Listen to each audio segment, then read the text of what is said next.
Hello friends, आपका मेरे channel पर स्वागत है। तो हम 10th क्लास का मैथ कर रहे थे 5.2।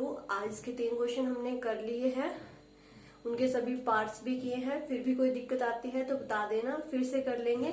ये है इसका 4th क्वेश्चन है। 4th क्वेश्चन कैसे करना है देखिए। हर एक क्वेश्चन में आपका एक ही फॉर्मूला जो है वो यूज हो रहा है। कौन सा?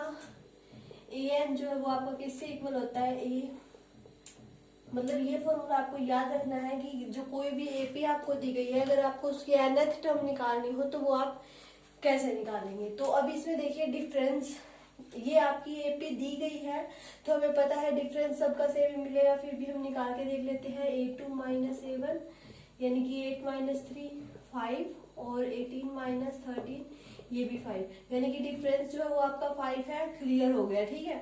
वैसे एपी दी गई है तो डिफरेंस सेम ही मिलेगा, बस आप एक का देख लेना कि कितना है, ठीक है। फिर आगे क्या आता है, अगर हम ये फॉर्मूला nth टर्म का लगाते हैं, अगर हम फॉर्मूला nth टर्म वाला लगाते हैं तो हमें क्या चाहिए? ए की वैल्यू चाहिए। ए की वैल्यू हमारे पास है 3, क्योंकि A1 तो आपका इक्वल होता है A के। तो A की वैल्यू हमें मिल गई, D की वैल्यू हमें मिल गई। अब देखिए, अब हमें चाहिए एक तो N की वैल्यू चाहिए और एक AN की वैल्यू चाहिए, ठीक है। अब इन दोनों में से एक वैल्यू हमें दी गई मिलेगी। आगे जो क्वेश्चंस हम करेंगे उनमें क्या होगा कि इन दोनों में से एक वैल्यू आपको दी हुई होगी और बाकी की जो वैल्यू है वो आपको मतलब एक दी हुई होगी और एक आपको निकालनी होगी। अब आपको ये कैसे पता चलेगा कि किसकी वैल्यू दी गई है और किसकी निकालनी है? तो देखिए, अगर यहाँ पर अगर अब देखिए इसने कौन सा पद 78 होगा, यानी कि जो भी पद होगा 78, मतलब जो भी पद होगा उसकी वैल्यू दी गई है। ये 78 पद नहीं दिया गया है, उसकी वैल्यू दी गई है। अब आपको यहाँ से क्या पता लग जाएगा कि अगर आपका पद दिया हो तो वो आपको n की वैल्यू दी गई है, ठीक है। और अगर पद की जो है वो वैल्यू दी गई हो, पद की वैल्यू दी गई हो तो आपको क्या दिया गया है? an दिया गया है। क्वेश्चन क्लियर है? अगर आपको पद दिया गया है कि भाई इसका ये पद है 16वां और इसकी वैल्यू आपकी क्या होगी, तब तो आपको n की वैल्यू दी गई है और आपको an की निकालनी है। अगर आपको यूं दिया गया है कि कौन सा पद 78 होगा, यानी कि वो पद हमें निकालना है और उसकी वैल्यू तो हमें दी गई है 78 है, वो पद हमें निकालना है, तो यानी कि वो आपका an होगा, ठीक है।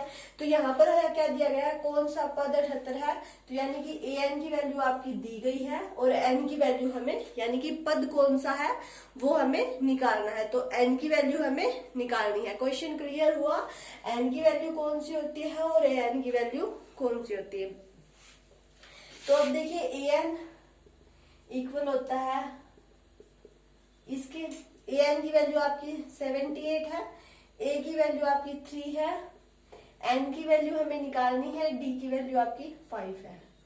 78 minus 3 n minus 1 5, 75 n minus 1 5, n minus 1 75 by 5, n minus 1 15, n is equal to 15 plus 1, n is equal to 16।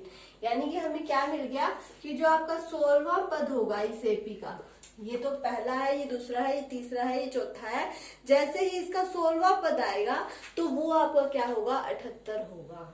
जो इसका 16वां पद होगा वो आपका 78 होगा। क्वेश्चन क्लियर हो गया? एपी आपको दी गई होगी, फॉर्मूला आपको ये लगाना है। ए की वैल्यू आपको, हम पीछे पढ़ते आ रहे हैं, आपको पता लग जानी चाहिए कि ए की वैल्यू आपकी क्या होगी। डिफरेंस आप निकाल सकते हैं, एपी दी गई है तो बस आपको क्या देखना है? ये देखना है कि आपको एन की वैल्यू दी गई है या an की वैल्यू दी गई है। अगर वो ये पूछ रहा है कि कौन सा पद 78 है, तब तो आपको n की वैल्यू निकालनी है, यानी कि पद निकालना है, तब तो n की वैल्यू निकालनी है। अगर पद दिया गया है और उसकी वैल्यू निकालनी है तो मतलब आपको an निकालना है। इस बात का ध्यान रखना है। तो इस तरह से हमारा 4th क्वेश्चन हो गया। कोई दिक्कत आए तो बता देना, वीडियो अच्छी लगे तो इसे लाइक शेयर कर देना।